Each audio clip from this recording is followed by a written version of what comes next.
I was just turned 40, and for no other reason than I needed a job, a friend said to me, "Why don't you become a prison officer?" So I did. I joined the prison service, became a prison officer. While I was in the prison service, I was interested in why these prisons were there. And a lot of them seemed to be just normal people like myself. So I asked a lot of prisoners, and drug addicts later, could there have been anything that might have changed your direction in life? And there was only ever two answers to that. Number one was, had someone really loved me? Number one. Number two was, had someone taken enough interest in me to take me out of the environment I was in, and they would always add like going camping. And I thought, well, if that's not the answer, what is? I started to work on this idea of a program, who for, what for. Most of the people in jail were there because of disadvantaged background. And I thought, well, there's plenty of disadvantaged kids around. Do we need a program for them? What age? Most of the prisoners were in there, it started their downhill slide by the time they were 14. And I thought, well, it's got to be earlier than 14. What's too young? And I thought, well, 8 years is a bit too young to take kids up in the bush. So I settled on 10 years, start the kids at 10 years in the program. How long should they be there?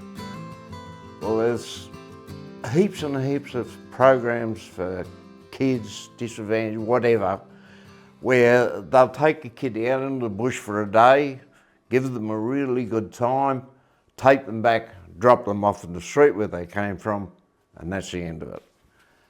I said, well, that doesn't change the life of anybody. It has to be long term.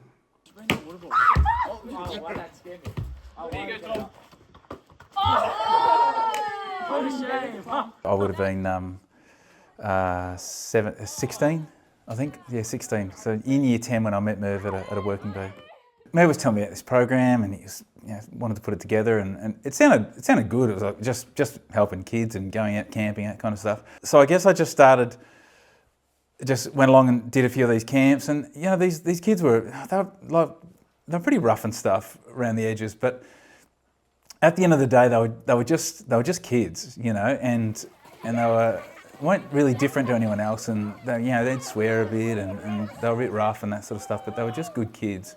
And it wasn't that hard to look past.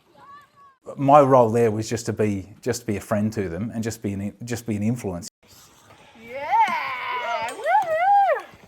I was still doing Breakaway right the way through school, and I kept doing it on the weekends, and I had part-time jobs, and I was trying to figure out which direction I wanted to go, and everyone kept saying, "Oh, you finished school, where are you going?" I said, "Oh, I don't know. I don't know what I'm going to do." I really didn't settle on Breakaway until I'd sort of left. So I decided to go away for a while. But deep down, Breakaway was still there. There was something about Breakaway that sort of captured me, I think.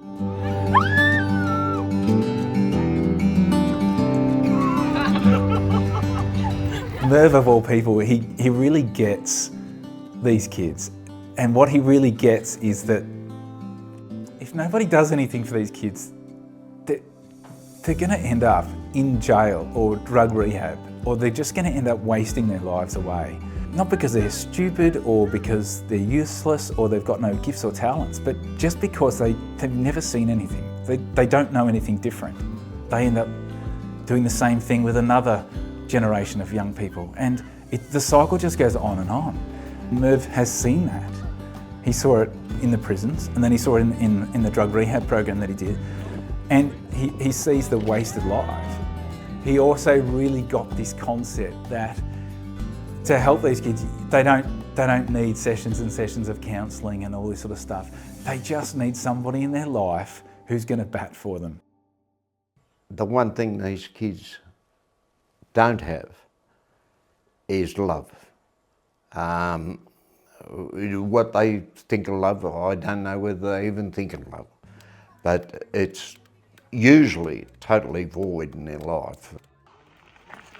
Good, that was a good push-up. We say love, and love's a really hard word to comprehend, and the world has skewed it in lots of different ways. But for me, love is an action word, and that just means hanging out with these kids. Go do activities with them and have some fun with them, but it's the time you spend with them. It's paddling down a river, it's walking up a steep mountain, and both of you are struggling to breathe because it's really steep and it's a really heavy backpack.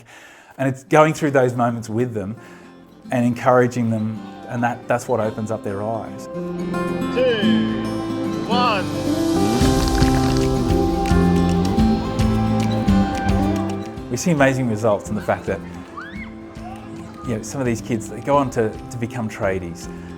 Plenty of the kids go to uni and really make something of their life. That's not something that happens over in a short period of time. It's not just I'll go and do this. It's a long process, and it's the relationship that the volunteers will build up with these kids over many years.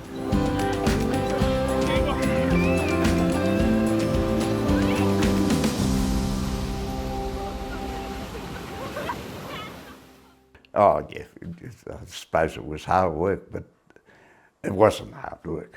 It was good.